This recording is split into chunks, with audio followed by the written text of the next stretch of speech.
The chandelier above the grand staircase of the Vienna State Opera trembled as the final thunderous applause died away. It was the night of 11th of March 1936, and the air still shimmered with the last high C of Arturo Bellini, a note so pure it was said to make statues weep. 20 minutes later, that same golden voice was silent forever. In dressing room 7, beneath a portrait of Empress Elizabeth, the greatest tenor of the age lay on his back, white tie drenched crimson. From his breast protruded the stem of a single silver rose, its petals fashioned from razor-sharp steel. No cry had been heard. No door had been forced. Only the faint scent of tuberose and betrayal lingered in the air. Hercule Poirot, in Vienna at the invitation of the Austrian Chancellor himself, closed his green eyes and murmured, "Mon Dieu, someone has murdered beauty itself." Chapter 1. The voice that shattered crystal, the final chord of Puccini's La Bohème, still hovered in the golden air of the Vienna State Opera when the greatest tenor of the age took his 27th curtain call. It was the 11th of March, 1936, a night so mild that the great doors onto the Ringstrasse had been left ajar, allowing the scent of early lilac to drift across the crimson carpet and mingle with the heavier perfume of Russian leather, Hungarian cigarettes, and the particular musk that clings to opera houses when 3,000 bodies have wept in unison. Arturo Bellini stood alone beneath the tremendous chandelier, arms outstretched as though he would embrace the entire world, his white tie flashing like a shard of moonlight against the black of his tailcoat. He had sung Rodolfo's death scene with such tenderness that hardened critics in the standing room had been seen to wipe their eyes with the backs of their program sheets. When he released that final high C, soft, floating, impossibly sustained, the crystal pendants above him trembled as though the note itself had become solid and struck them one by one. Then silence fell, a silence so complete that the rustle of a single silk program sounded like a gunshot. After that came the storm. Bravos, roses, even a sable coat flung from the imperial box. Bellini bowed, laughing through tears, pressing both hands to his heart in that gesture the world had loved for 25 years. 23 minutes later, he was dead. Hercule Poirot, seated in the director's box at the personal request of the Austrian Chancellor, had watched the ovation with the detached pleasure of a man who appreciates perfection in any form. He wore, as always, a frock coat of impeccable cut, a white waistcoat embroidered with tiny grey fleur-de-lis, and upon his upper lip the moustaches that had once caused a Parisian duchess to faint from sheer admiration. He had not come to Vienna for pleasure.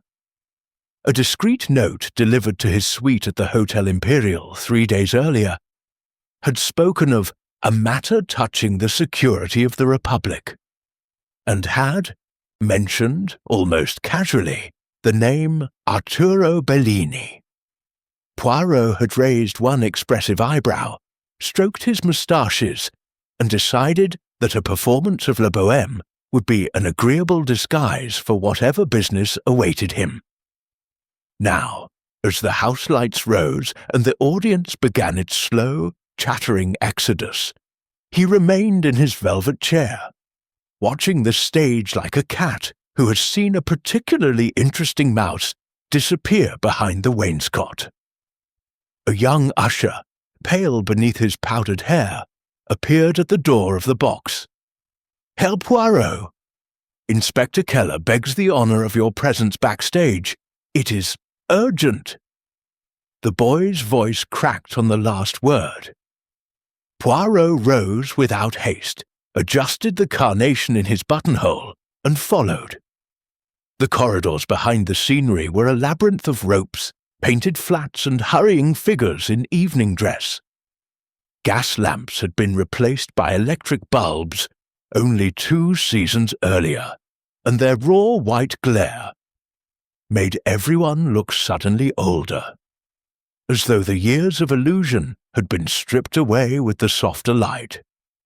Poirot's patent leather shoes made no sound on the dusty boards.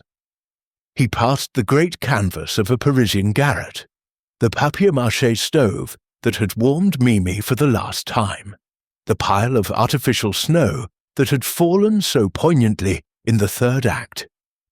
Everywhere there was the smell of grease paint, resin, and something else, something metallic that caught at the back of the throat. Inspector Franz Keller waited outside dressing room number 7.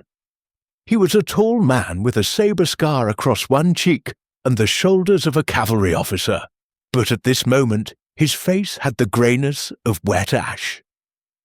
"Gott sei Dank you are here," he said in German, then switched to careful French. "It is Bellini. He has been murdered." Poirot's eyebrows ascended a millimetre. "Murdered? The maestro? But I saw him not 15 minutes ago, radiant with life." "Precisely 15 minutes ago, he was radiant with life," Keller replied grimly. "Come." The dressing-room door stood ajar.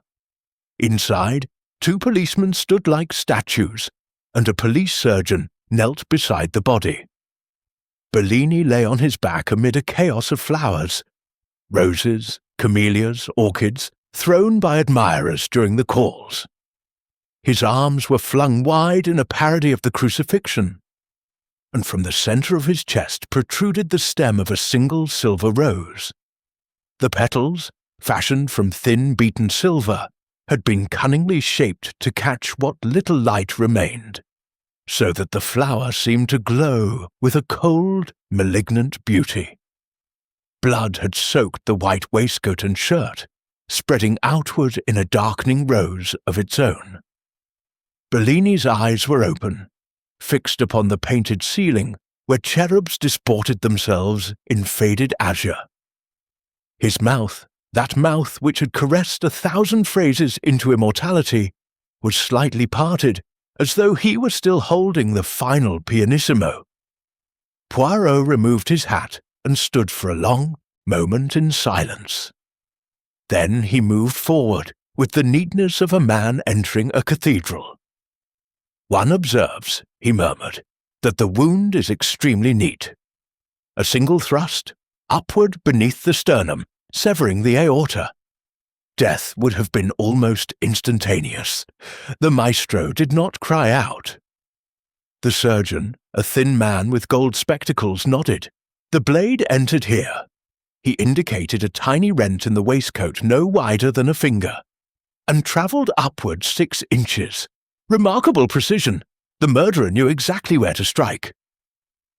Poirot bent closer.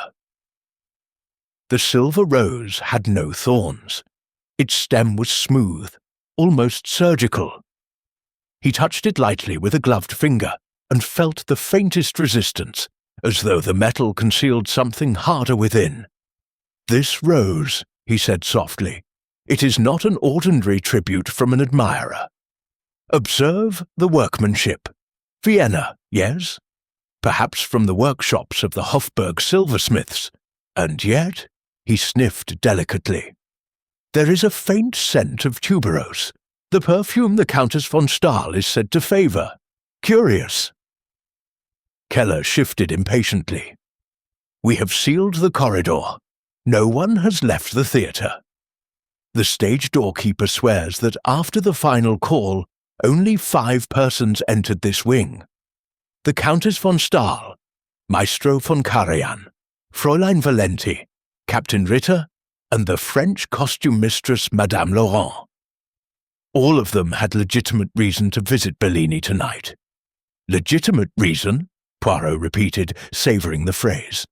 "How often have those words decorated the entrance to murder?"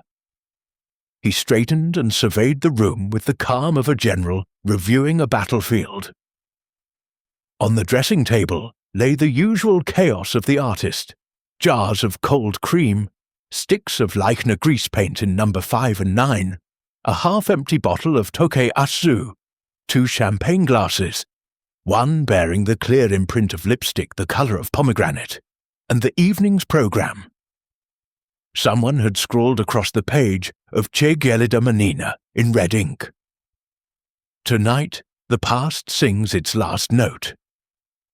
Poirot read the words aloud, rolling each syllable as though tasting a rare wine. The past, he said, always the past. It is like a badly tuned piano. It will not stay silent. He lifted the programme delicately between thumb and forefinger. This ink is still faintly wet. The message was written very recently, after the performance, I think. Someone wished the maestro to understand exactly why he must die.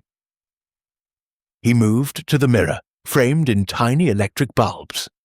Upon the glass, finger drawn through a thin film of powder, was a single initial. E. The letter had already begun to blur, as though someone had tried to erase it. E, said Keller heavily. Elena von Stahl, perhaps. Perhaps, echoed Poirot. He opened the wardrobe. Inside hung the costume for tomorrow's Rosenkavalier, the silver-braided coat of the Marchelin, the tricorn hat with its white plume.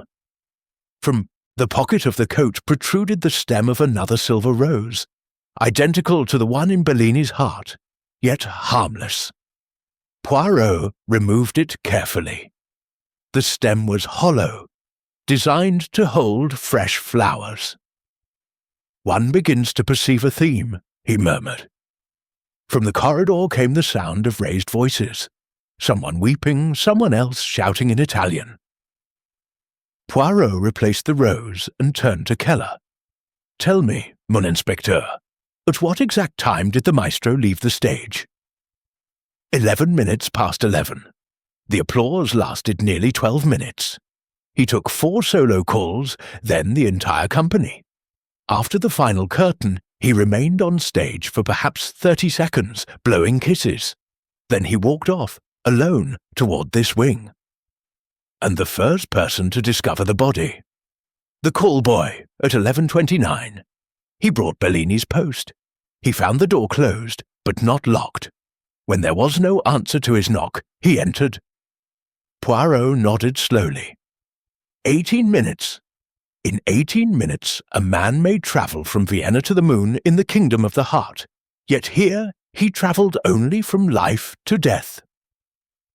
He glanced once more at the body, and for a moment the neat mask slipped. Something very like sorrow passed across his face. Cover him, he said quietly. The maestro has taken his last curtain. As the policeman drew a silk scarf across Bellini's face, Poirot noticed something glinting among the spilled flowers on the floor.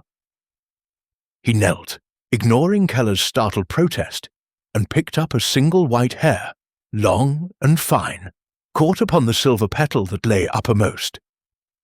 He held it to the light. Interesting, he said. The maestro's own hair was black as a raven's wing, even at 55. This belongs to a woman, or to a man whose temples have surrendered to time. He placed the hair carefully in a small envelope, extracted from his pocketbook. We shall keep this little souvenir. It may yet conduct us to the orchestra.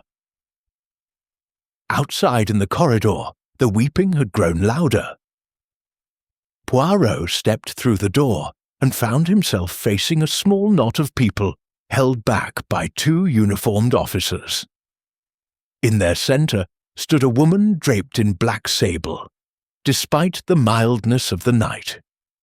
Her face was veiled, but even through the lace, Poirot recognized the famous profile of Countess Helena von Stahl, once Bellini's lover, now the wife of one of the most powerful men in the Fatherland front. She was swaying slightly, as though the floor moved beneath her. You, she said in a voice that still carried the authority of box number 3. You are the detective. Tell me it is not true. Alas, madame, it is true. The maestro is dead. She made a small sound, half sob, half laugh, and pressed a gloved hand to her lips. Poirot noticed that the middle finger of the right glove was torn, and that a trace of something dark clung to the kid leather. Behind her, a younger woman in the pale blue cloak of Mimi was being supported by a dark, intense man whom Poirot recognized as Ludwig von Karajan, the assistant conductor. Isadora Valenti's eyes were enormous with shock, yet even in grief she was beautiful. Hair the colour of burnt chestnuts, skin like magnolia petals. She stared at the closed door as though she could see through it to the man who had been lover, mentor, tormentor. Poirot surveyed them all with the bright, inquisitive gaze of a bird. Somewhere in this little gathering was a murderer who had struck in the very moment of triumph, who had transformed a silver rose into an instrument of death. The little grey cells, he reflected, were already beginning their dance. He smiled politely, bowed, and said in the mildest of voices, "Mesdames et messieurs, the performance, I regret, is not yet finished. The final act remains to be played, here among us, and Hercule Poirot intends to be both audience and stage manager." In the silence that followed, the great chandelier in the auditorium far away gave a sudden ghostly tinkle, as though Arturo Bellini's last high C still lingered in the crystal, refusing to die. Chapter 2. 5 Suspects in the Wings. By 2 o'clock in the morning, the great auditorium of the Wiener Staatsoper had become a cavern of shadows, its velvet seats empty, its gilded balconies watchful. Only the stage itself was lit, a single merciless flood throwing a white island of light across the boards, where Mimi had died a few hours earlier. Hercule Poirot had ordered every electric bulb in the house extinguished save those above the proscenium. The effect was that of a tribunal held in some half-ruined cathedral. Inspector Keller had marshalled the 5 persons who had crossed the threshold of the fatal corridor after the final curtain, and now they stood upon the stage like reluctant actors waiting for a cue that would never come. The air still carried the ghost of applause, and the faint smell of blood seemed to have seeped through the walls themselves. Poirot entered from the wings with the neat, deliberate steps of a man who is never hurried, yet never late. He carried no notebook. The little grey cells, he had once confided to Hastings, required no vulgar props. He mounted the 3 shallow steps to the stage, placed his hat and gloves upon the prompter's box, and turned to face them. For a long moment he said nothing at all, merely allowing his bright green eyes to travel from face to face, noting the pulse that beat too quickly at a temple, the gloved hands that clenched and unclenched, the single tear that slid with perfect slowness down a cheek already powdered for the next performance. Then he spoke, softly, in French first, then repeating himself in precise, elegant German, so that none might plead incomprehension. "Mesdames et messieurs, permit me to present the cast of our little drama, a drama more tragic than any Puccini conceived, because here there will be no resurrection at La Scala next season. Before you lies the corpse of Arturo Bellini, struck down at the very zenith of his glory. One of you, has transformed a silver rose into a dagger. It is my task to discover which and why. You will oblige me by remaining upon this stage until the matter is settled. Inspector Keller's men are at every exit. Flight would be undignified, and I assure you, quite impossible." He began with the woman closest to him, the one whose sable cloak still shimmered with the diamonds of the first act chandelier. Countess Helena von Stahl had thrown back her veil. Beneath it, her face was marble pale, the famous violet eyes rimmed with red yet steady. She was 42, and the years had treated her with the exquisite cruelty reserved for great beauties. They had refined rather than diminished her. In 1919, she and Bellini had been the scandal of occupied Vienna. an Austrian aristocrat and an Italian officer whose love affair had threatened treaties. The child they conceived had died at birth. The letters they exchanged had vanished, or so the world believed. "Madame la Comtesse," Poirot said gently, "you visited the maestro at approximately 10:45. You quarrelled." The stage manager heard raised voices. A door slammed with sufficient force to disturb the dust of 30 years. You left in what is described as a tempest of rage. Yet 20 minutes later, you returned, calmer, and was seen by the call boy loitering near the corridor.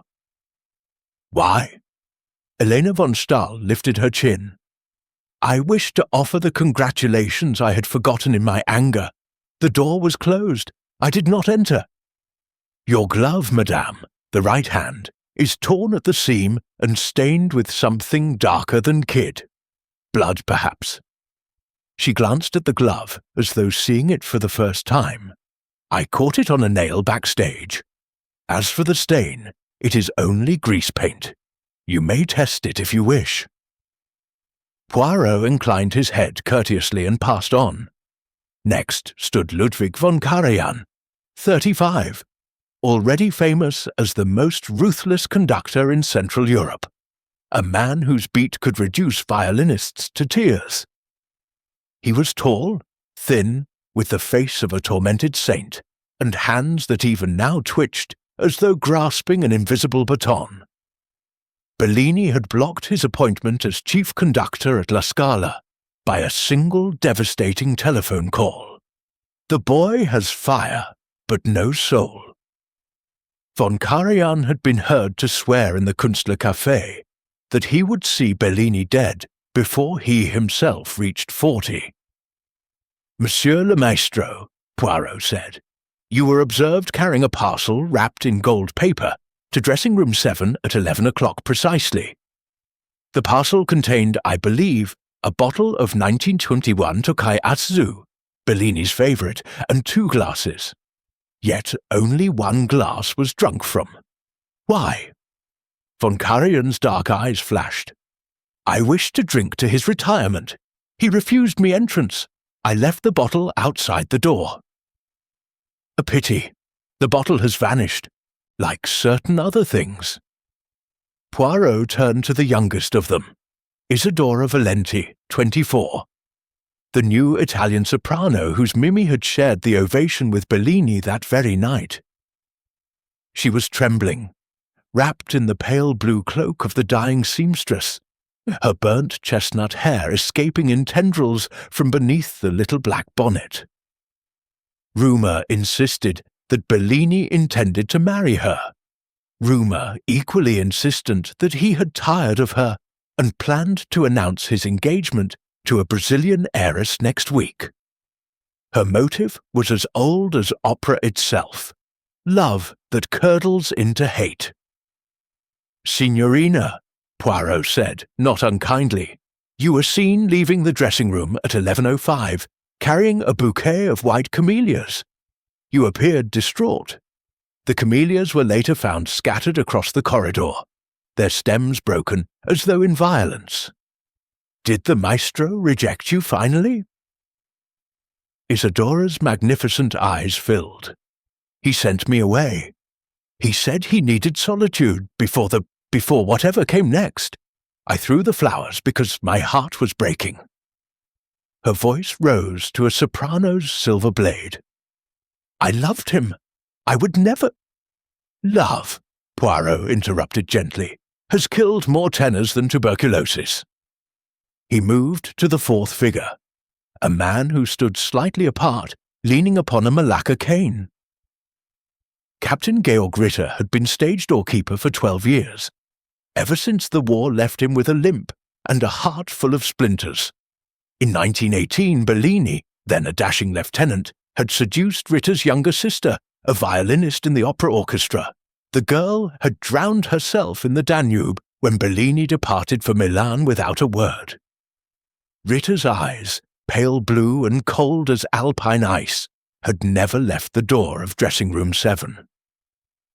Capitaine, Poirot said, You have the keys to every entrance. You were on duty tonight. Yet you claim to have seen nothing, heard nothing.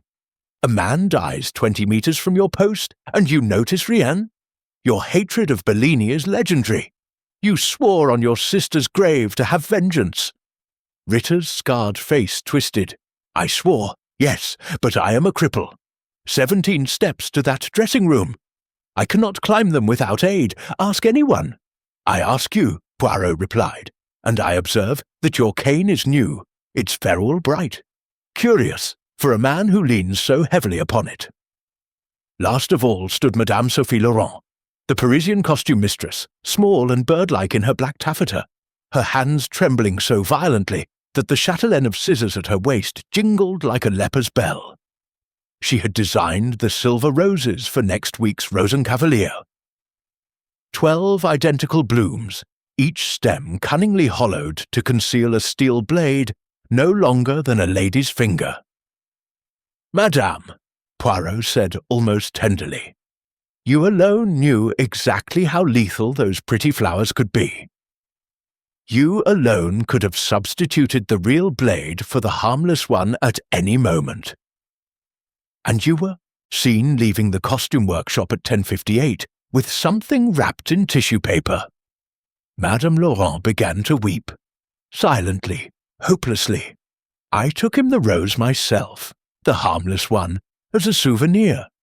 He was always kind to me. He kissed my hand and thanked me. That is all. Poirot stepped back and surveyed them, 5 statues carved from guilt and terror. Then he raised one small, impeccably manicured hand. Very well. We have motive in abundance, passion, patriotism, jealousy, vengeance, ambition. We have opportunity. All of you passed through that corridor during the fatal 18 minutes. We have the weapon, a silver rose that any one of you might have carried. What we do not yet have is the truth.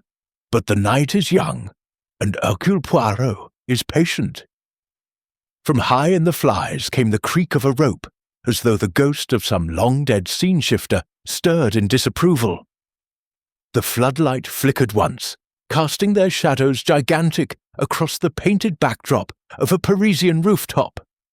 Somewhere in the darkness beyond, a single drop of blood fell from the flies and struck the stage with a soft, distinct plop. Poirot smiled, a small cat-like smile that did not reach his eyes. The curtain, mes amis, has only just risen. Chapter 3. The Treaty in the Throat. At 9:30, on a morning still trembling from the night's horror, Hercule Poirot sat alone in the winter garden of the Hotel Sacha. A café crème cooling before him, and the pale March sunshine glittering on the crystal chandeliers, like so many tiny, accusing eyes. The orchestra had not yet begun its daily torture of Strauss waltzes. Only the discreet clink of porcelain and the rustle of the Neufray press disturbed the hush. Poirot wore mourning in his own fashion. A black tie of the most exquisite silk, a handkerchief edged in deepest grey, and upon his face an expression of profound concentration. He was reading, for the 3rd time, a document that had been pushed beneath the door of his suite some time before dawn. It was a photographic copy, slightly blurred but perfectly legible, of a treaty annex dated 27th April 1919. The stationery bore the letterhead of the Italian military mission in Vienna. The signatures at the bottom were those of an Italian general, an Austrian colonel, and, in the margin, the flourishing initials AB, Arturo Bellini, then a lieutenant of 29, acting as courier. Poirot laid the paper down and pressed his fingertips together. The treaty promised Italy the entire South Tyrol, as far as the Brenner Pass, in exchange for continued neutrality during the final weeks of the Great War. Austria had refused ratification. The document had vanished. The world had accepted the Treaty of Saint-Germain instead. Yet here it was again 17 years later. threatening to rise from its grave in the golden throat of a tenor. Bellini, it seemed, had kept the only signed original all these years, hidden in a locket shaped like a lyre that he wore beneath his costume even on stage. Last night he had intended, during the final moments of La Bohème, to tear open his shirt, hold the locket to the footlights, and sing not Rodolfo's death, but Europe's betrayal. A sensational retirement indeed. The locket was gone. Poirot sipped his coffee and considered the implications. Someone had known of Bellini's plan. Someone desperate enough to silence him forever in the 18 minutes between triumph and exposure. The document now in Poirot's possession was merely a copy, delivered anonymously, yet its very existence proved that the secret had leaked. He turned the page over. On the reverse, written in violet ink that still carried the faint perfume of tuberose, were the words, "The past sings its last note tonight. Forgive me, Eleanor." So, the Countess von Stahl had known. Perhaps she herself had sent the photograph as both warning and confession. Or perhaps the murderer had sent it to taunt the authorities with how completely the evidence had been destroyed. Poirot's moustache twitched in irritation. He disliked being taunted.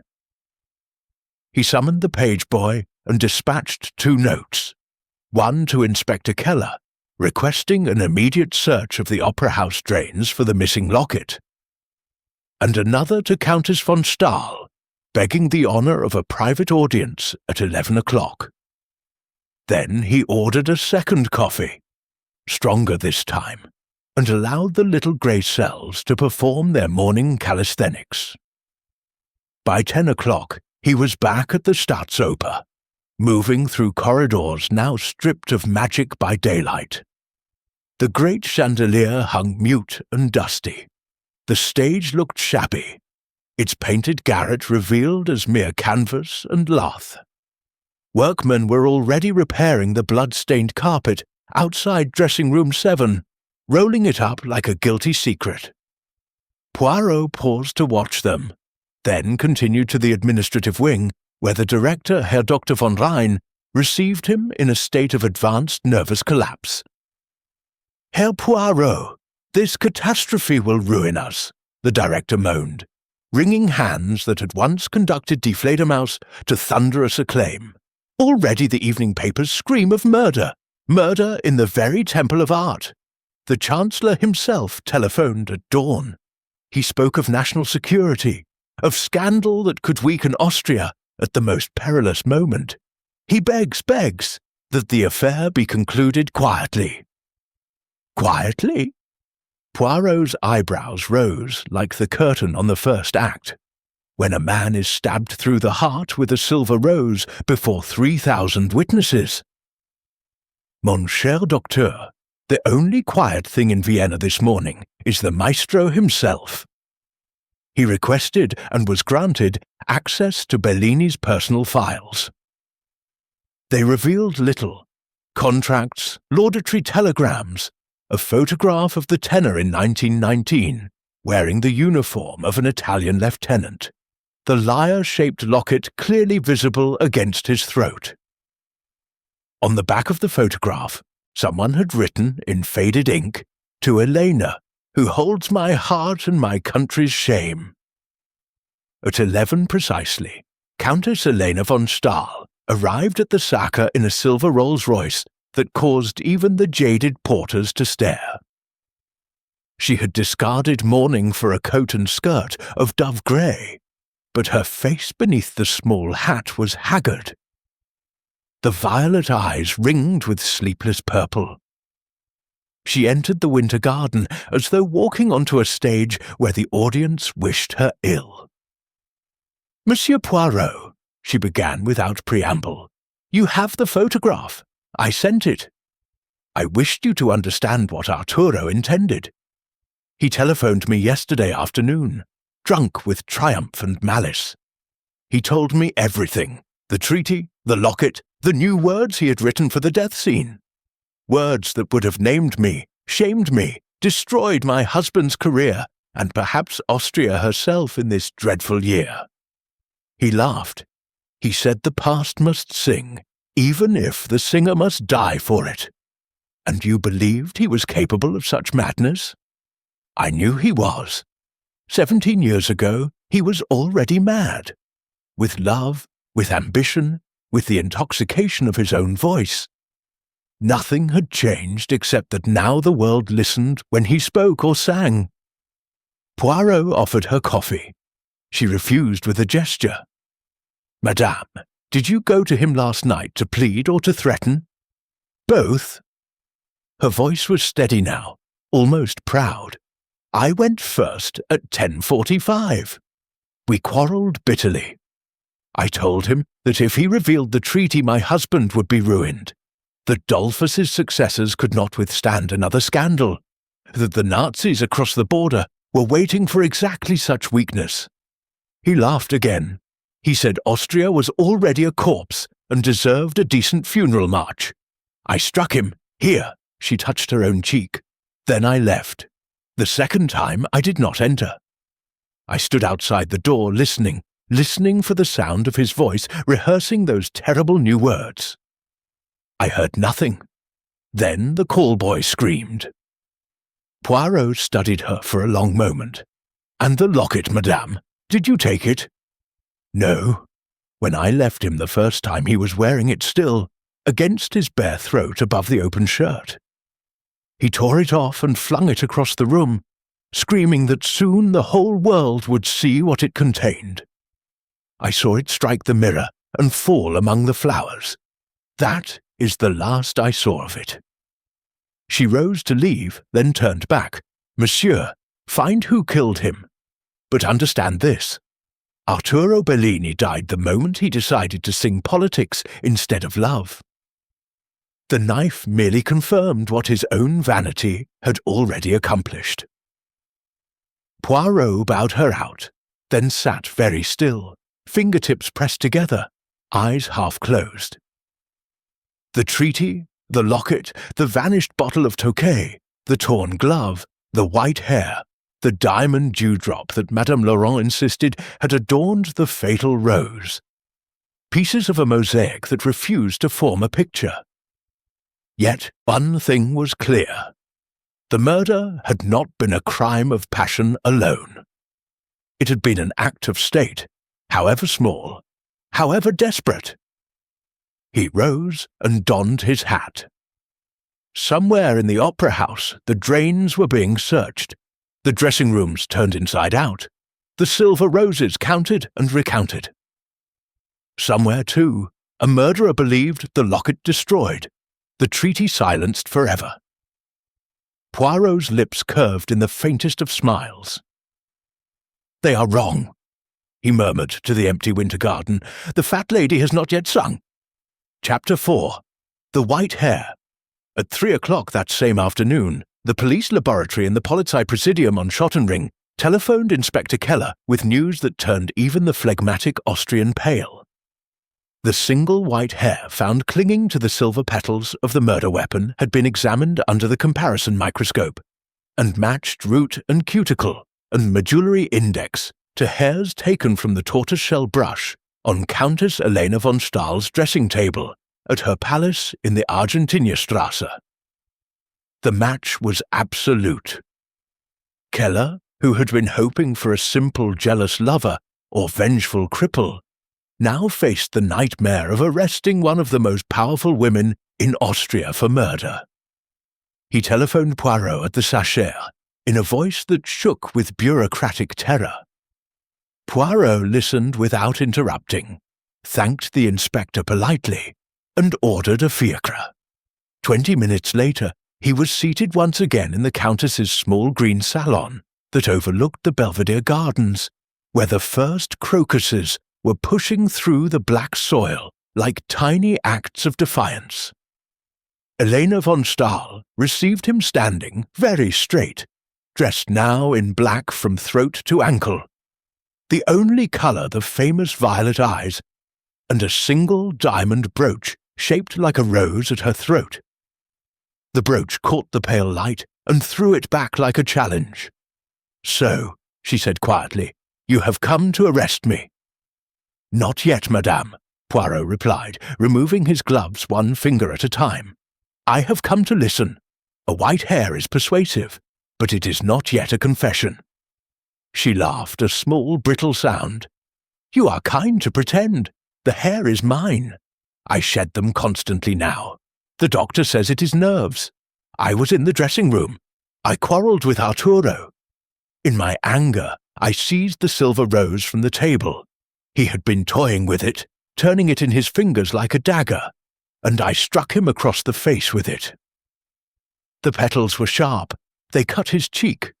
A drop of his blood stained my glove, and one of my hairs must have caught on the metal. That is the whole story." Poirot regarded her steadily. "You struck him, yes, but you did not kill him. I left him alive and laughing at me. Ask the stage manager. He saw me leave at 10:55 precisely, because the wall clock was striking the 3/4 hour as I slammed the door. The maestro was standing before the mirror, dabbing his cheek with a handkerchief, still laughing. The wound was a scratch, nothing more." Poirot inclined his head. "Then we must believe the stage manager, who is Swiss and therefore meticulous about time. Yet someone returned within the next 10 minutes and drove that same rose into Bellini's heart with the precision of a surgeon. Someone he admitted willingly, someone he embraced, someone whose hair did not fall upon the weapon during the act of murder." The Countess's fingers strayed to the diamond brooch. "Then find that person, monsieur. I am not she." Poirot's gaze followed the movement of her hand. "That brooch, madame. It is magnificent.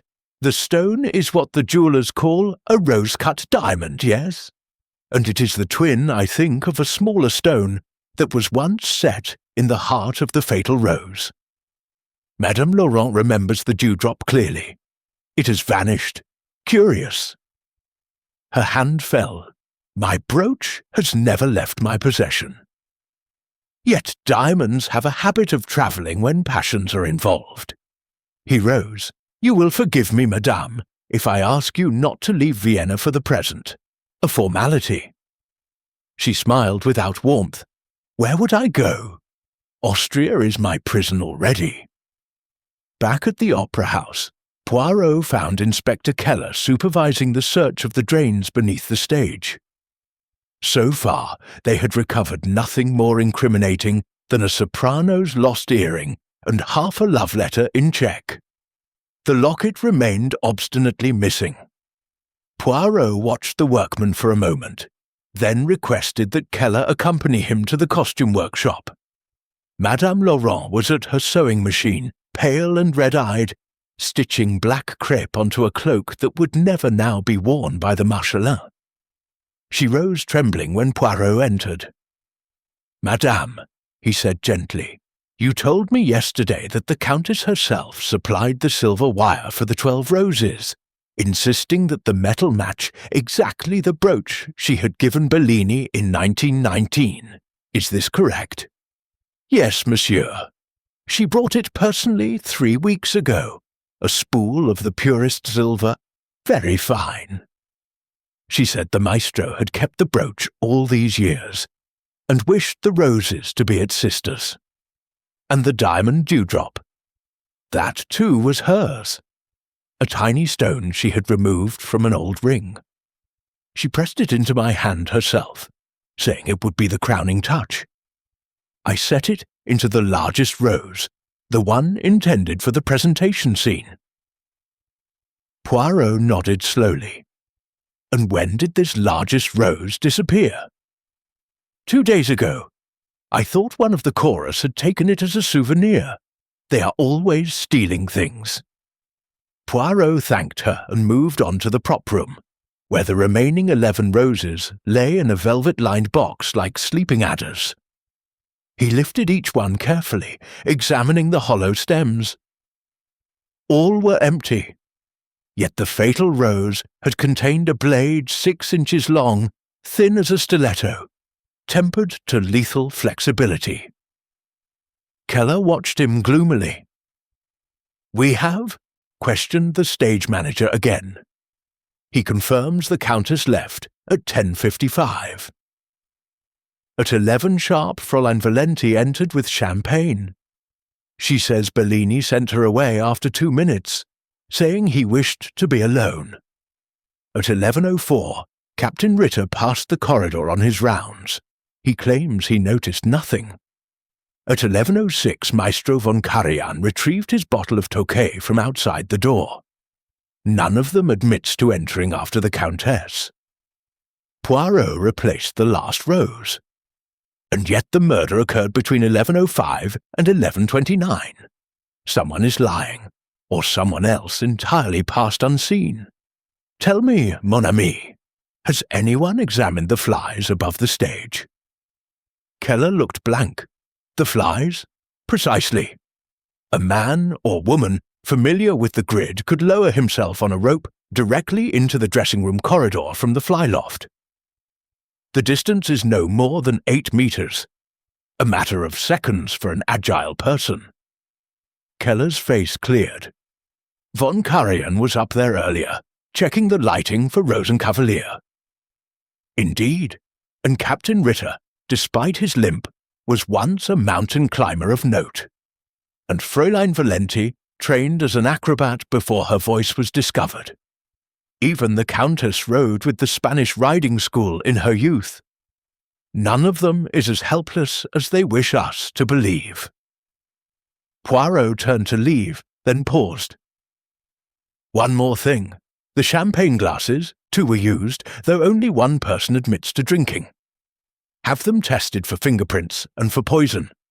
It would be a clever murderer who stabbed with a rose and poisoned with Tokay. As they walked back along the corridor, a workman emerged from the wings carrying a bundle wrapped in sacking.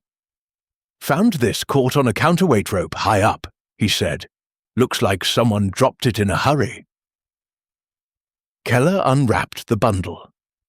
Inside was a small gold locket shaped like a lyre, its chain broken. The glass front was cracked, but the tiny photograph inside was intact. A young woman with violet eyes holding a baby.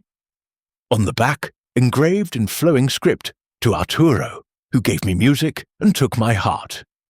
Elena, 1919. Keller stared at it in triumph. "Now we have her!" Poirot took the locket gently, turning it in his fingers. "No, mon inspecteur," he said softly. "Now we have a problem. Because this locket was not dropped by the murderer. It was placed there, deliberately, carefully to be found. Someone wishes us to believe the Countess guilty beyond all doubt. Someone, perhaps, who still has the treaty itself." He closed the locket with a small, decisive snap. "The white hair, you see, is too convenient, like a false clue in a bad detective story. And Hercule Poirot does not read bad detective stories. He writes the ending himself. Chapter 5. The Captain's Limp. The afternoon had turned sullen. A cold wind whipping down the Danube and rattling the tall windows of the Staatsoper, as though the river itself wished to testify. Hercule Poirot stood alone on the stage, beneath the great safety curtain of painted iron, staring upward into the gloom of the fly-loft 60 feet above. Ropes hung like lianas in a dark jungle. Counterweights the size of coffins waited in patient silence. Somewhere up there, only hours earlier, a murderer might have balanced on a narrow gallery, looped a rope around a cleat, and descended spider-like into the corridor of death. The thought pleased Poirot. It introduced order into chaos. He disliked murderers who stabbed and ran. He preferred those who planned with elegance. He summoned Captain Georg Ritter to the stage at 4 o'clock precisely. The former officer came promptly, leaning upon the Malacca cane that had become part of his silhouette these 12 years. He wore the dark green uniform of the Opera House staff, the braid faded, the left sleeve pinned neatly where the iron cross had once hung. His limp was pronounced. each step cost visible effort, the cane striking the boards with a dull, accusing thud. Yet the pale eyes were steady, almost amused. "You wish to interrogate me again, Herr Detective?" His German carried the clipped cadence of the old monarchy. "Interrogate is such an ugly word," Poirot replied, gesturing for Ritter to sit upon the gilded sofa that had lately served as Musetta's café table. "Let us say I wish to watch you walk." Ritter's mouth twisted. "I walk badly. The Italian grenade at Caporetto saw to that." "Nevertheless." Poirot produced a silver pocket-watch and flicked it open. "You will oblige me by walking from the prompter's box to the back wall, 27 meters, and returning. At normal pace, if you please." Ritter shrugged, planted the cane, and began. The journey took him 41 seconds out, 43 back. He was breathing hard when he resumed his seat, but his gaze never left Poirot's face. "You see, 17 steps to Bellini's dressing room would have been impossible in the time allowed." "Impossible for a cripple," Poirot agreed. "But you are not quite the cripple you pretend, now." "This morning I studied your military record. Most illuminating.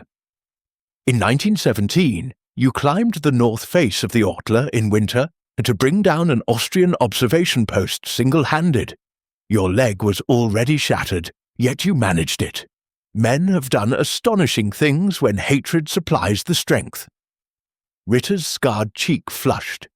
"Hatred kept me alive through 4 prisoner camps. Hatred of the man who ruined my sister. When I learned Bellini would return to Vienna, I swore on her grave that this time he would not leave upright. Last night I kept my oath." The confession hung in the dusty air like incense. Poirot regarded him with genuine sadness. "You confess, then?" "I do." Ritter's voice was flat, almost relieved. "At 11:04, I dragged myself up those 17 steps. The pain was exquisite, but pain is an old friend. Bellini opened the door himself, still in costume, still smiling that accursed smile. He recognized me at once. 'Ah, the brother,' he said, 'come to curse me on my final night.' I answered by driving the silver rose into his heart.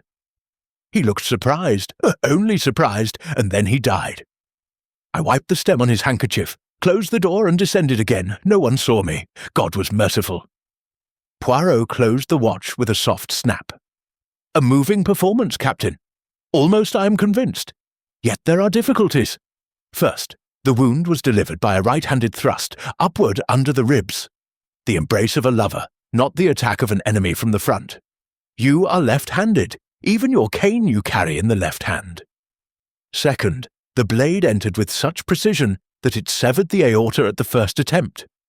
A man in agony from a shattered leg swaying on a staircase could not have achieved such delicacy. Third, and most damning, your shoes, observe them, are immaculate.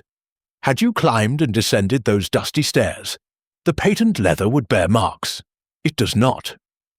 Ritter stared down at his gleaming shoes as though seeing them for the first time. The colour drained from his face. "You confess," Poirot continued gently, "to a crime you longed to commit but could not. Someone has done you the dubious favour of fulfilling your oath for you. Someone who knew of your hatred and wished you to take the blame." He stepped closer. "Tell me, Captain, when you passed the corridor at 11:04, did you notice anything? A door ajar? A shadow? A scent?" Ritter's eyes narrowed with memory. "Only a scent. Tuberose, the Countess's perfume. It lingered strongly, though she had left long before." Poirot nodded. "And the floor? Was anything scattered upon it?" "Petals. White camellia petals, as though someone had crushed a bouquet in rage." "Exactement." Poirot turned away, pacing the stage with small, agitated steps. "The camellias belong to Fräulein Valenti." She admits throwing them when Bellini dismissed her at 11:05. Yet the petals were found 20 meters farther along the corridor, near the staircase to the flies. Someone gathered them up and scattered them again. Why? To confuse the timeline. He stopped beneath the proscenium arch. One begins to perceive a pattern. The murderer is an artist of misdirection. The white hair of the countess, the locket placed high in the flies, the camellia petals moved, the vanished bottle of Tokay. All are brush strokes in a false picture. And now, a confession that cannot be true. From the wings came the sound of hurried footsteps. Inspector Keller appeared, flushed and triumphant, waving a sheet of paper. "The champagne glasses, Herr Poirot. The laboratory reports traces of a rare alkaloid, veratrine, in the glass-bearing lipstick. Enough to kill in minutes.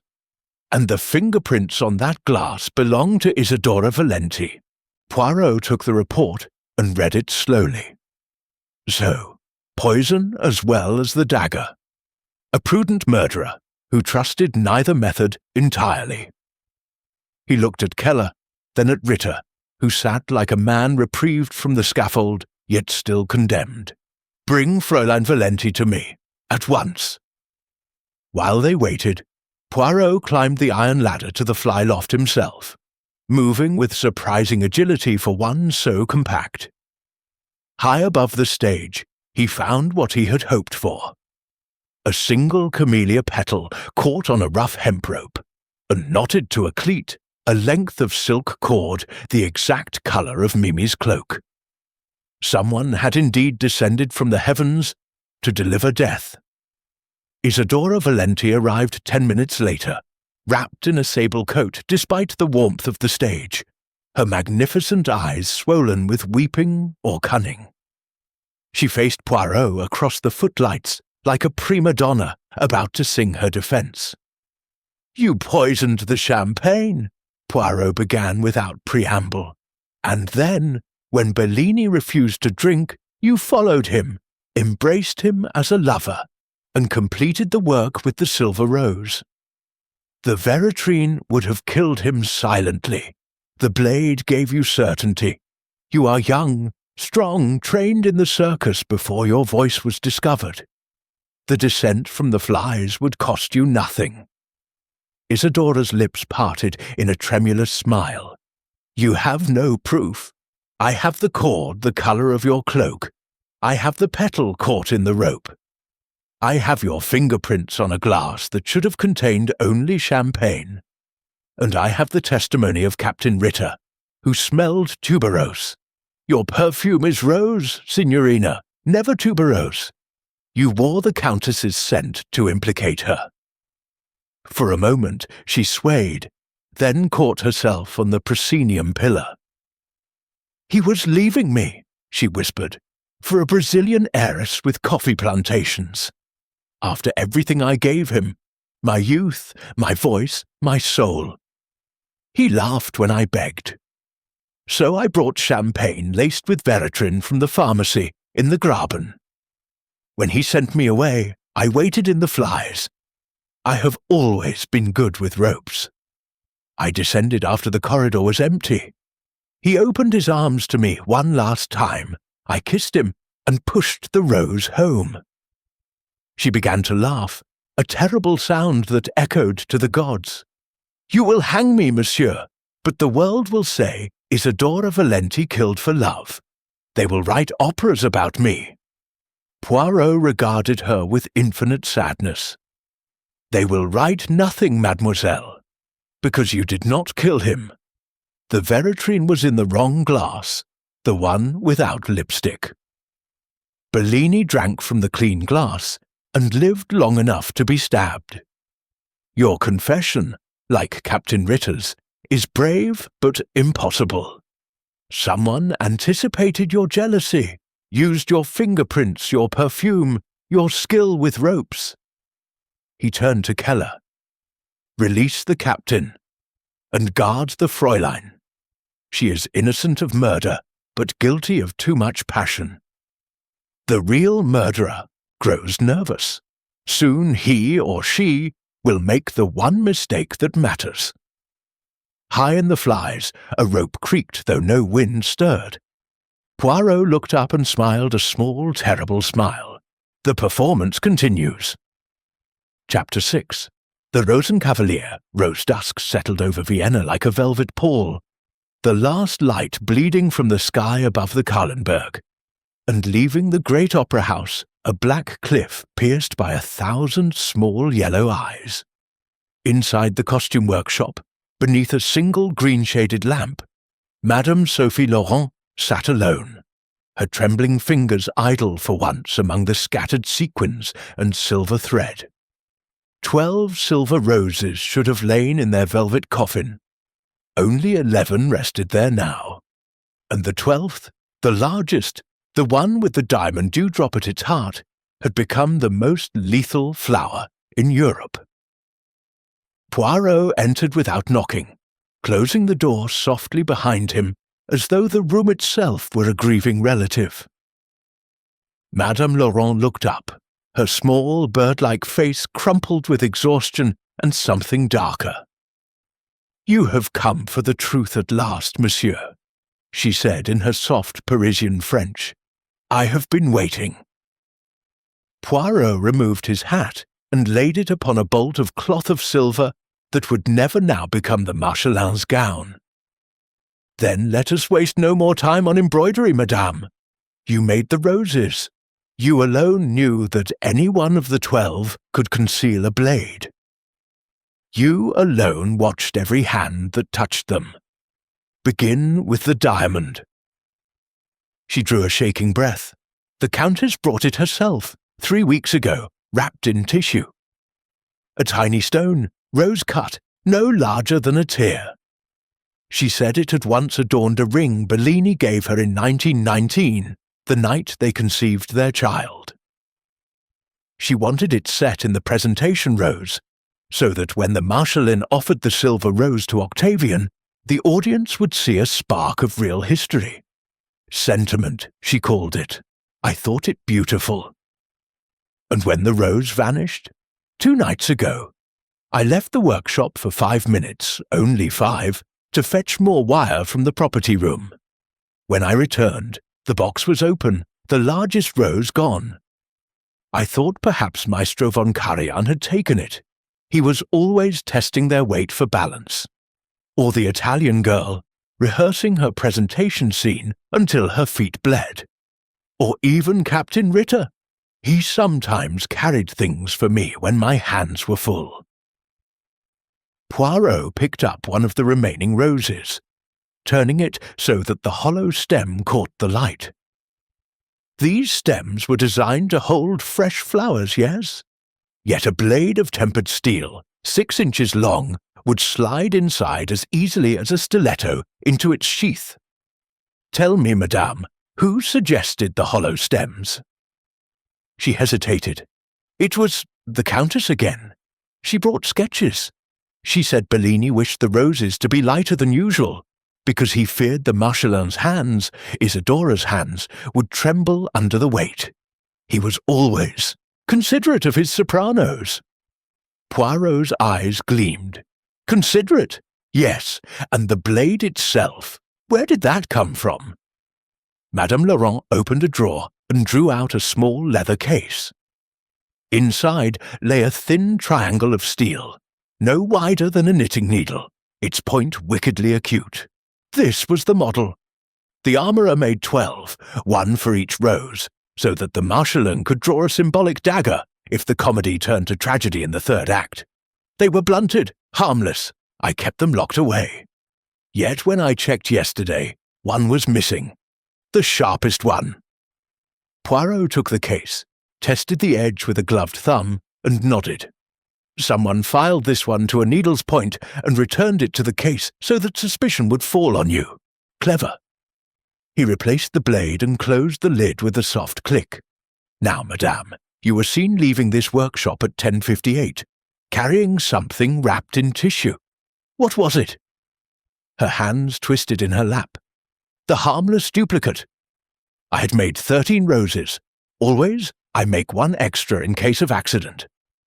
I took it to Bellini as a private gift, because he had been kind to me when I first came to Vienna, a frightened girl from Montmartre. He kissed my hand, thanked me, set it on the table among the others, that is all. Yet you knew the danger. I knew nothing.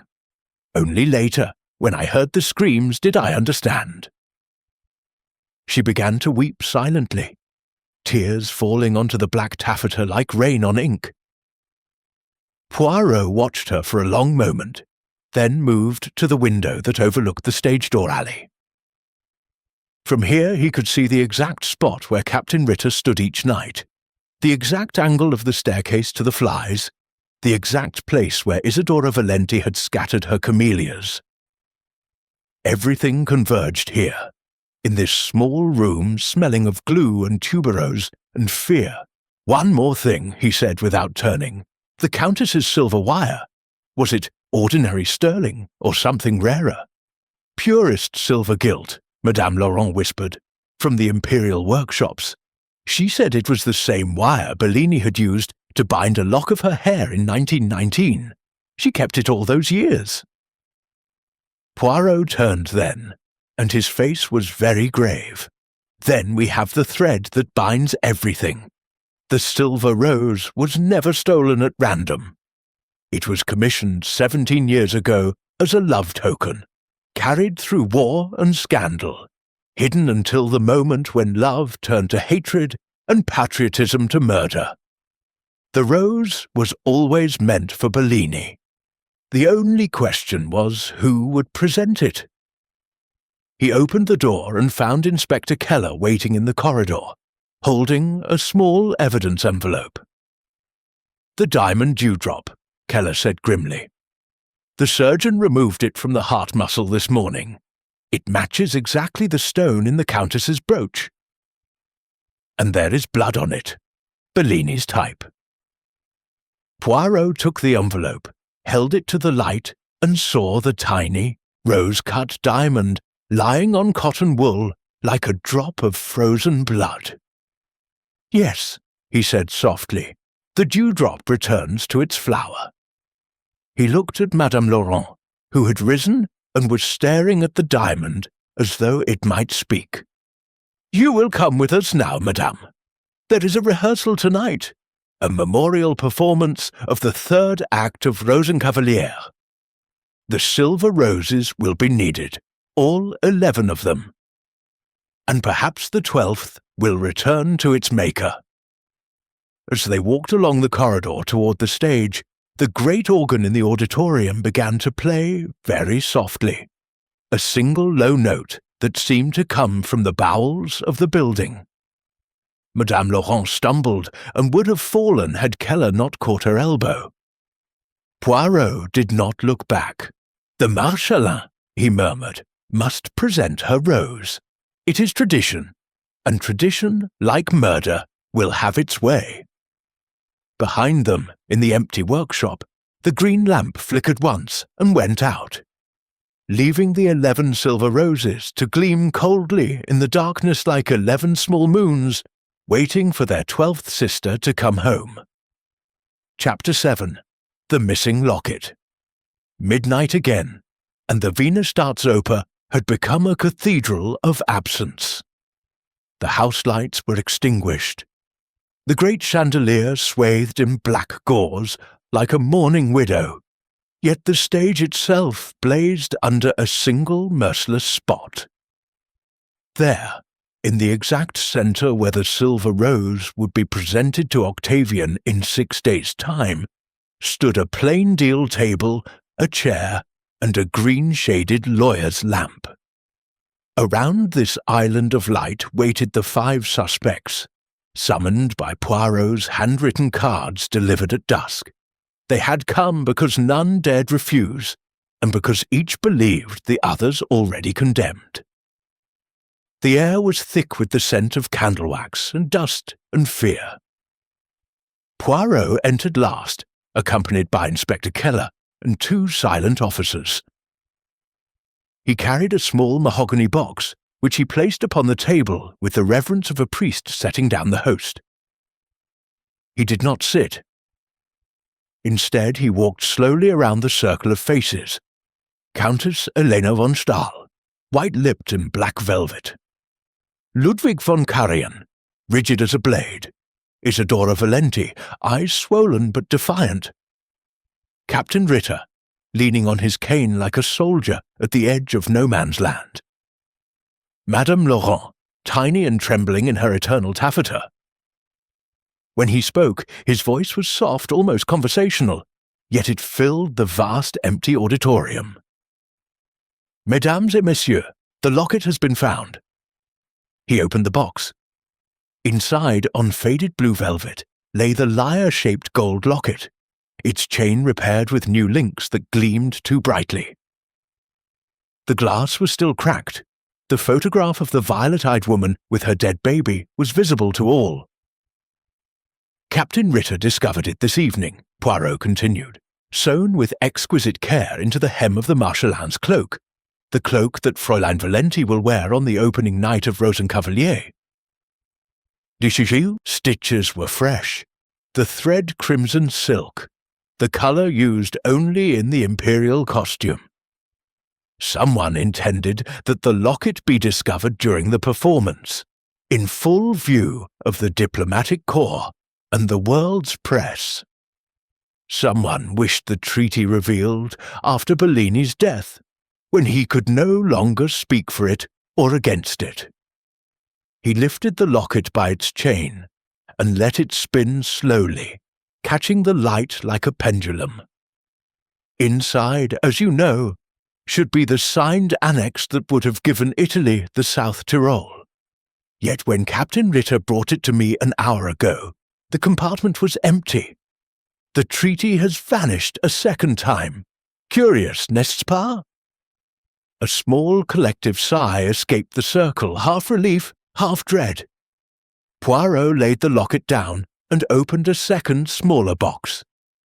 From it, he took the diamond dewdrop, dark now with Bellini's blood, and placed it beside the locket. Two objects belong to the murderer, the rose that killed and the treaty that was the reason. Both have tried to return to us. The rose through the wound, the treaty through the cloak. Both have been prevented. Someone among you is very busy covering tracks. He turned to the Countess. Madame, you gave Bellini the silver wire and the diamond in 1919. You admit visiting him twice last night. Your hair was on the rose, your perfume in the corridor, your glove torn and blood-stained. Yet you insist you left him alive. I did, she said steadily. I left him alive and laughing, with the locket in his hand. He was about to destroy us both. Poirot moved to Isadora Valenti. Signorina, your fingerprints are on the poisoned glass. Your cloak concealed the locket. Your camellia petals were scattered to confuse us. Yet the poison was in the wrong glass, and the locket was sewn with imperial thread you never use. I hated him, Isadora whispered, but I did not kill him. To von Karajan, Maestro, you coveted his place, you carried the tokay, you know every rope in the flies. Yet the thrust was right-handed, and you conduct with the left. Von Karajan's lips curled. I would have strangled him with a violin string had I wished him dead. To Captain Ritter, you confessed, yet your shoes are clean and your confession impossible. Ritter merely inclined his head.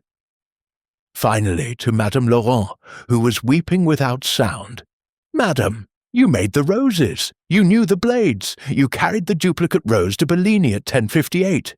Yet you are the only one whose hands tremble too much to deliver a thrust so perfect. She raised her tear-stained face.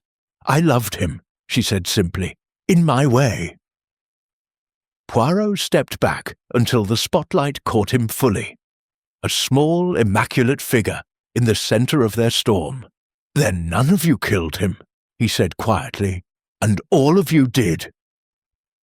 Silence fell. Absolute. He lifted the empty locket. The treaty is gone because the murderer never needed it. The murder, was never about preventing revelation. It was about controlling it. Bellini intended to sing the truth and die a martyr. Someone gave him the martyr's death, but stole the truth. Someone who profits from silence now, and revelation later, when Austria is weaker, when the moment is ripe for other borders to be questioned. He turned the locket so that the cracked glass faced them. This photograph, look closely. The woman is the Countess, yes. But the child died at birth, madame. Yet the infant in the picture wears a tiny bracelet of coral and gold. Austrian mothers place such bracelets on living children to ward off the evil eye. A dead child would not wear it. The Countess made a small choked sound. Poirot's voice softened. The child lived, did she not? Hidden away, raised in secret. And someone discovered her existence. Someone who could use her claim, her blood, her story, when the moment came. He laid the locket down and looked at each in turn. The murderer is not among you five. The murderer used you, your hatreds, your loves, your alibis, the way a conductor uses an orchestra. Every clue was placed, every confession provoked, every red herring scattered with genius. Inspector Keller stepped forward, bewildered. Then who? Poirot smiled, a small, sad smile. Patience, mon ami. Tomorrow night we perform the third act of Rosenkavalier as a memorial. The Marschallin will present the Silver Rose. All 11 remaining roses will be on stage. And the 12th, the fatal one, will return, because the murderer cannot resist the symbolism. The presentation of the rose is the moment of truth in the opera. It will be the moment of truth for us. He closed the mahogany box with a soft click. Tomorrow, mesdames et messieurs, the curtain rises on the final act, and this time there will be no encore. Far above them, in the darkness of the gods, something moved. A shadow, a rope, a breath. No one saw it. But the great velvet curtain stirred, as though a hand had brushed it in passing, and the single spotlight flickered once, twice, then held steady, burning like an unblinking eye upon the empty locket and the blood-stained diamond that lay waiting for their owner to claim them. Chapter 8. The Little Grey Cells. The following night, the Vienna State Opera was lit as though for a coronation. Every chandelier blazed, every box overflowed with black ties and diamonds worn like armor. It was officially a memorial performance, only the third act of Der Rosenkavalier, yet Vienna had dressed for a state funeral and a revolution at once. In the imperial box sat the Chancellor himself, pale and motionless. In the orchestra stalls, the diplomatic corps watched one another more than the stage. No one spoke of the murder, everyone thought of nothing else. At 8:30 precisely, the house lights dimmed, the conductor raised his baton, and the exquisite melancholy of the trio began to weave its spell. On stage, beneath painted Vienna moonlight, the Marschallin, the Countess von Stahl, in her own right tonight.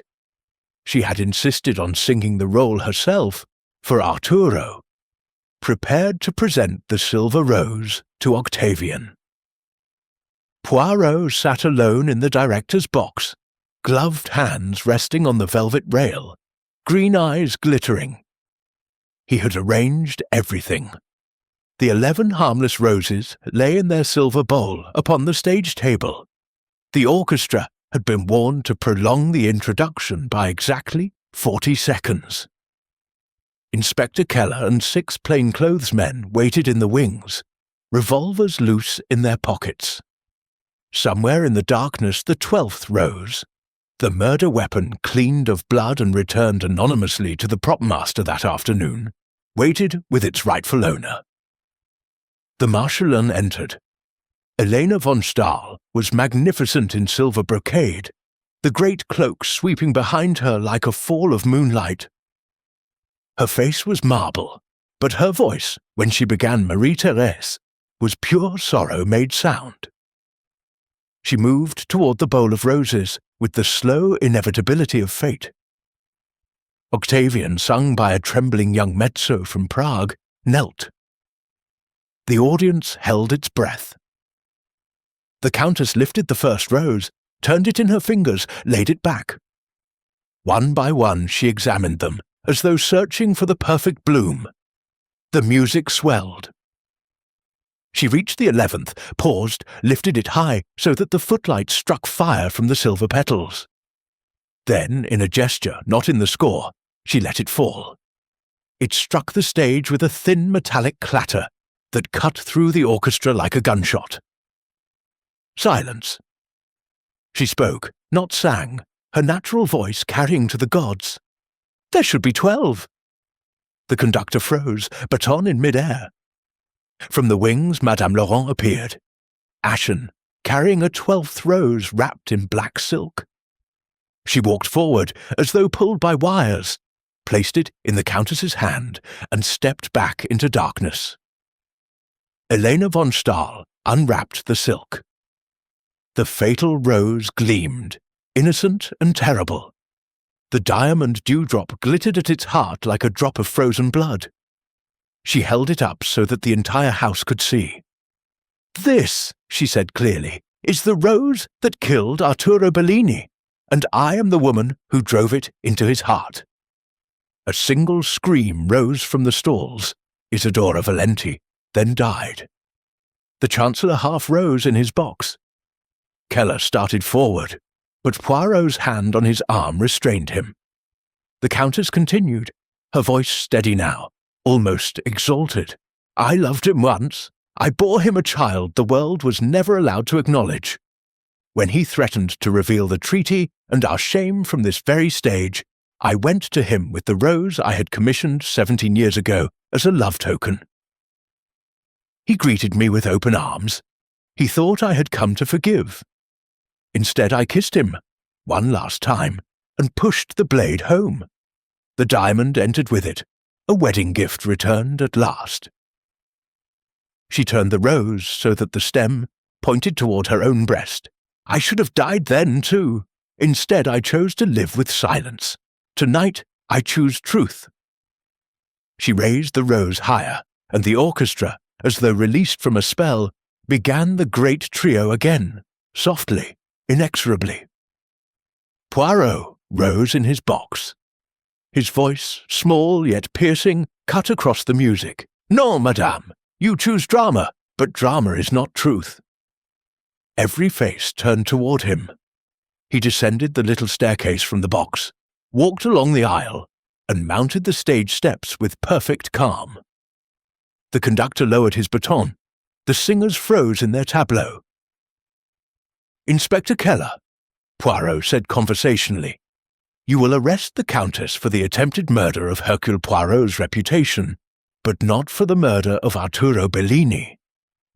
He took the rose gently from her unresisting hand.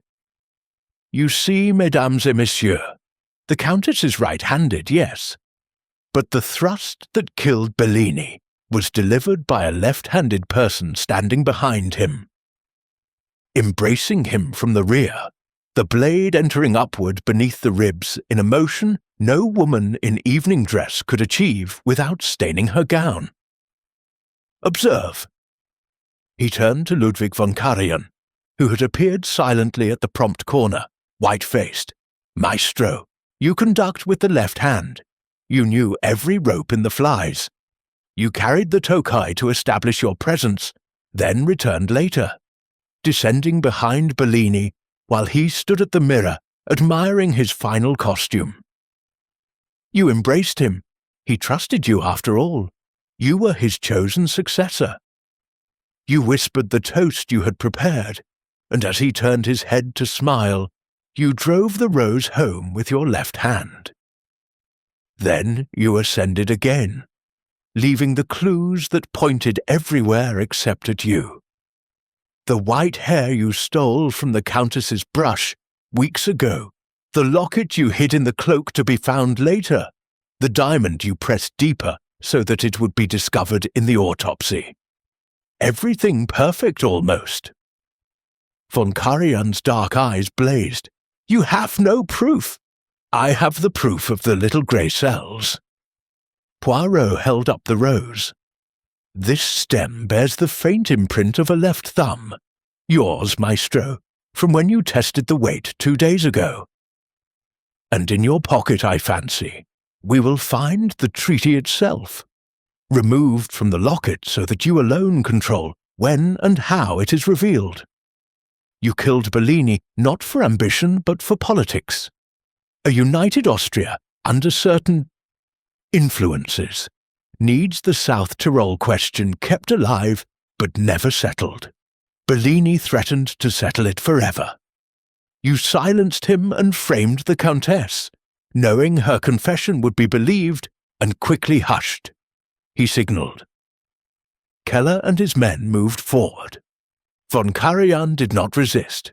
He stood very straight, almost proud.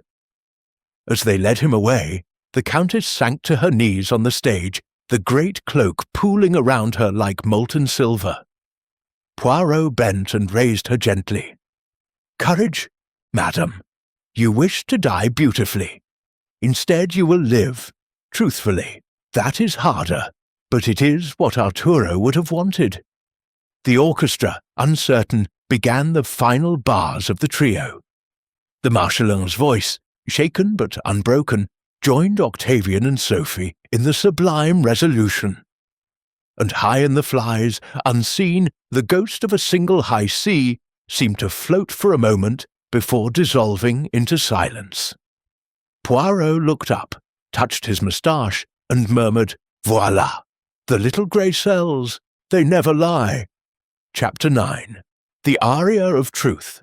The orchestra had fallen silent the instant Keller's men closed the handcuffs on Ludwig von Karajan's wrists. Yet the echo of that last unresolved chord still hung in the gilded air like incense. The audience, 3,000 strong, sat frozen between horror and rapture, as though the opera house itself had become a single-held breath. On stage, the Marchelin's silver cloak lay where the Countess had let it fall, a pool of moonlight around her knees.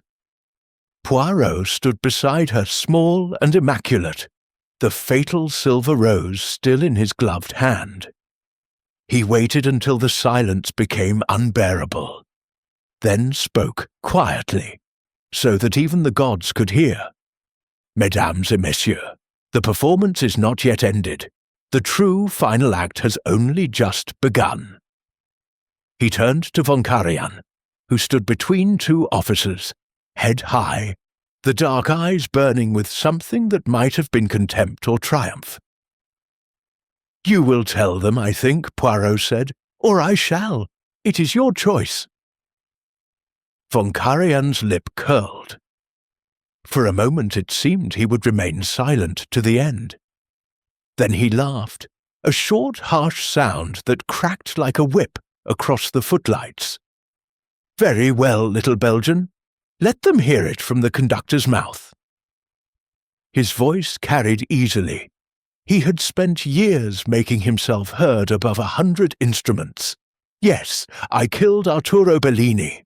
I planned it for months, ever since he boasted in Milan that he would retire by destroying Austria from the stage of the Staatsoper. He thought it a grand gesture. I thought it treason. He looked toward the imperial box, where the Chancellor had risen, white-faced. The treaty he carried was real. I photographed it years ago when he was drunk and careless. But the original, the only signed copy, was dangerous only in Bellini's hands. Alive, he could authenticate it, make the world listen. Dead, it becomes a curiosity, easily denounced as forgery. So I gave him the death he craved, martyrdom, and kept the treaty for a more convenient moment. When Austria is ready to reclaim what was stolen from her in 1919, the document will reappear, and the world will call it justice." The Countess rose slowly, steadying herself against the table. "You used me," she said, her voice raw. "You used my hair, my perfume, my diamonds, my child, everything." Von Karajan shrugged. "You made it easy, Elena. You hated him enough to confess. Your confession would have been accepted, quietly buried. Austria would have been grateful. Instead, you forced a public scene. That was untidy." Poirot lifted the silver rose so that the diamond caught the footlights and threw a blood-red spark across the auditorium. "Untidy, yes. Murderers who weave too many threads always leave one loose. Yours was the thrust itself. A conductor's left hand is stronger than any right. You proved it every night with the baton. You descended from the flies at 11:06 while the corridor was empty. Bellini greeted you with delight. You were his chosen successor, after all. You embraced him from behind, congratulated him on the performance, and as he turned his head to smile, you drove the rose upward beneath the ribs. One perfect silent beat.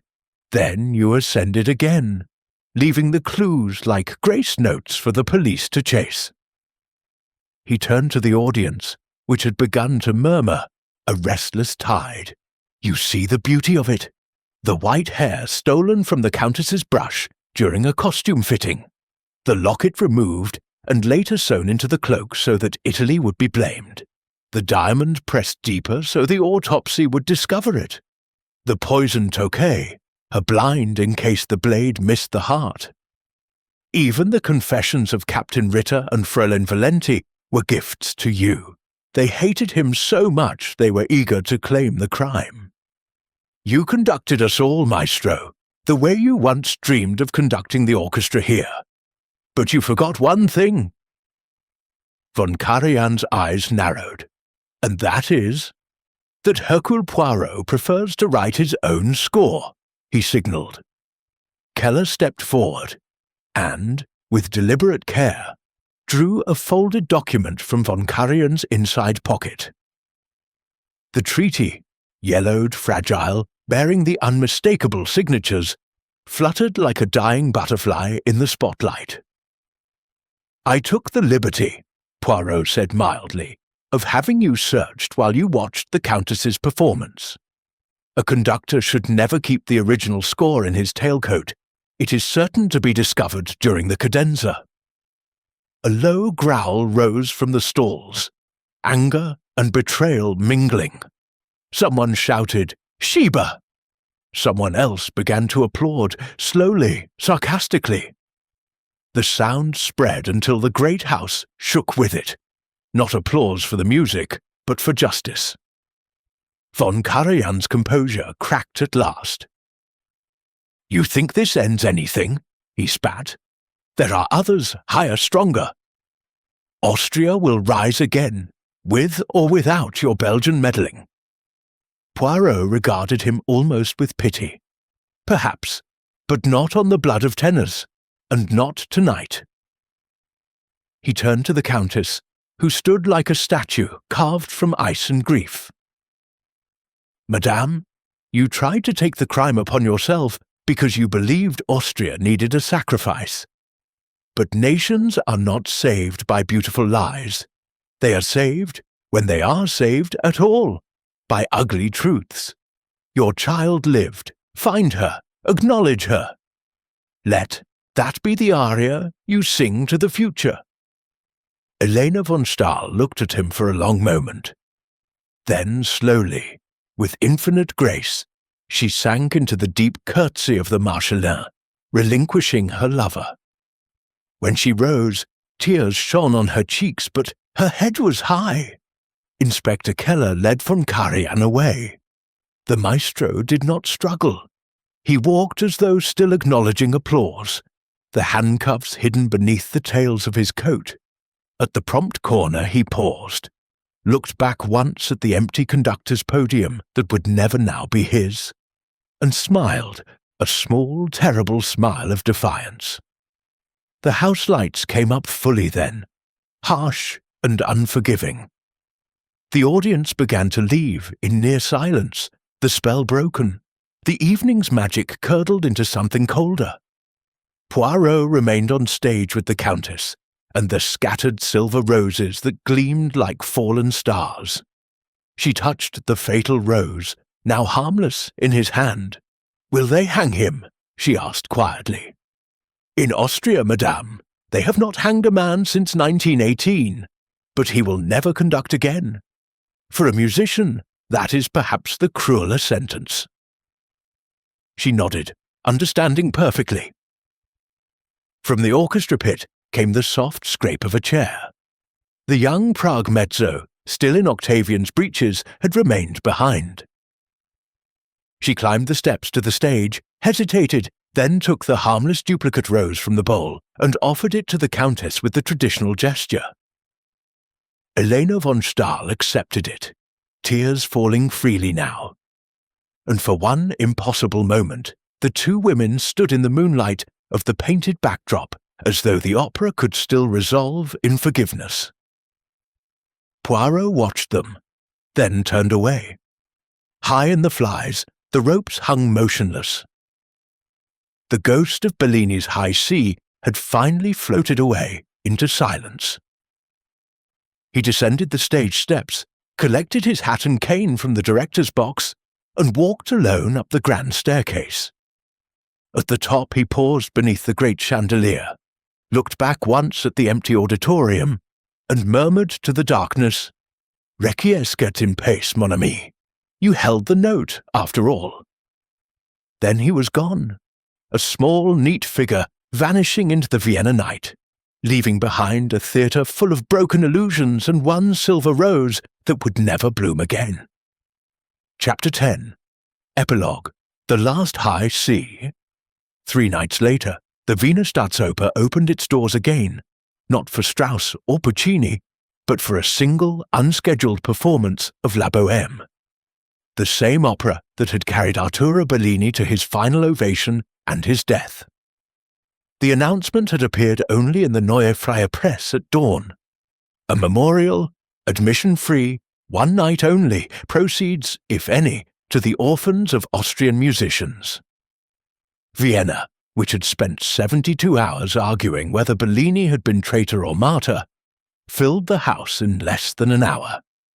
Black ribbon still swathed the great chandelier, but every seat was taken, every inch of standing room crowded with people who had come less for charity than for exorcism.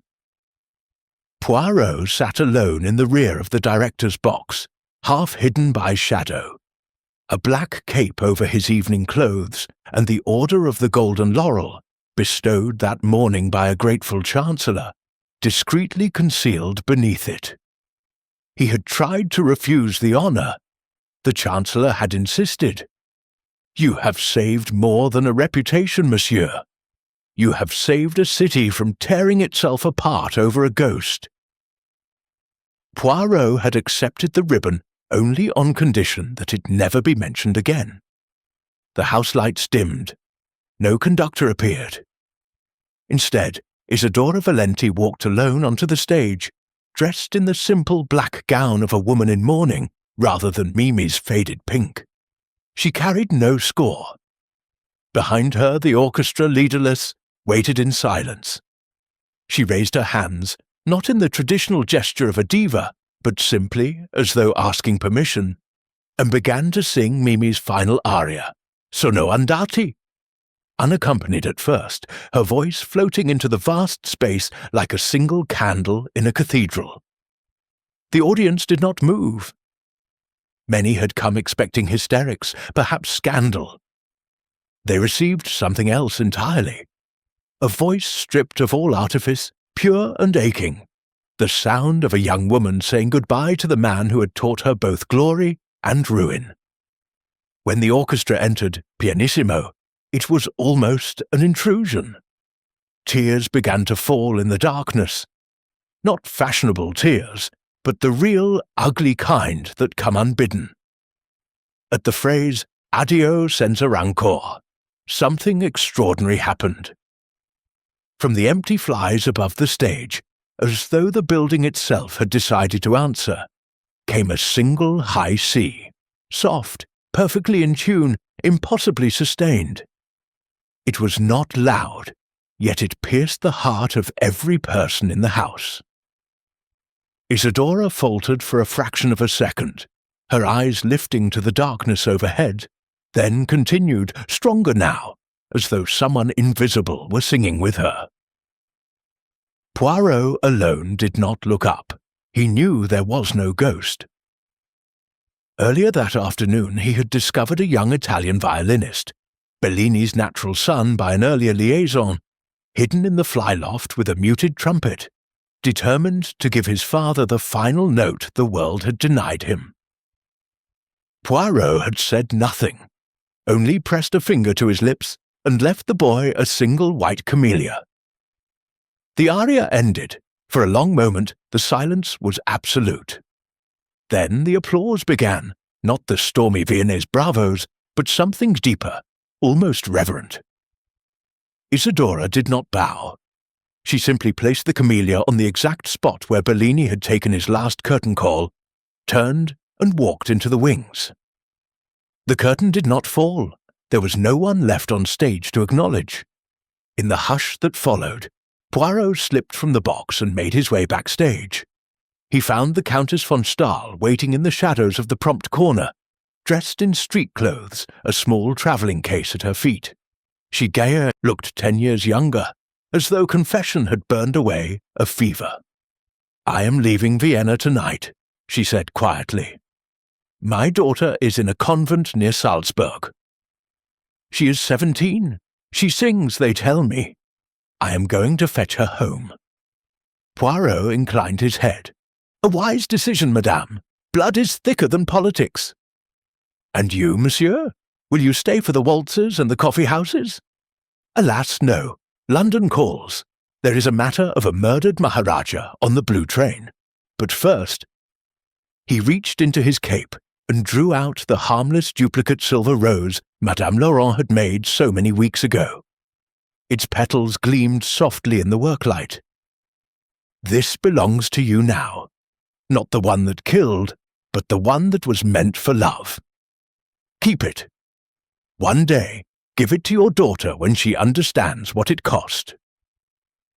Elena von Stahl took the rose with trembling fingers. For the first time since he had known her, she smiled, a small, sad, utterly human smile. "Arturo would have liked that," she said. From the auditorium came the sound of the audience beginning to leave. A low rustle, like wind through dry leaves. Poirot offered his arm. "Come, I will see you to your carriage. Vienna has had enough tragedy for one season." They walked together through the deserted corridors, past the closed door of dressing room 7, where a simple wreath of laurel now hung, past the great painted flats of Parisian garrets and Viennese palaces that would be struck tomorrow and stored away until the next illusion was required. At the stage door, Captain Ritter saluted them both, his eyes suspiciously bright. Madame Laurent waited with a small bundle wrapped in tissue, the 11 remaining harmless roses, destined for the orphanage chapel. Outside, the March night was mild again. A fiacre stood waiting, its horse snorting softly in the cold. Poirot handed the Countess inside, then stepped back. "Adieu, madame. Sing again one day. The world is poorer without your voice." She leaned from the window. "And you, monsieur, thank you, for giving me back my child and for giving Arturo back his music." The carriage rolled away down the Opernring, lamps flickering on wet cobblestones. Poirot watched until it vanished, then turned his collar up against the wind and began to walk toward the Sasha. Behind him, the great doors of the opera house closed with a soft final thud. High above the roof, the gilded statue of music and poetry caught the moonlight on its lyre. For an instant it seemed to gleam brighter, as though reflecting a note no human ear could hear. Then the clouds drifted across the moon. and Vienna settled back into its old, complicated sleep. Poirot did not look back. He was humming, very softly, the final phrase of Mimi's aria, the one that ends, after all sorrow, on a perfect, resolved major chord. In the distance, a church clock struck 2.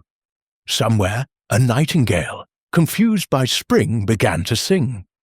The silver rose was Zeist laid to rest. The music endured,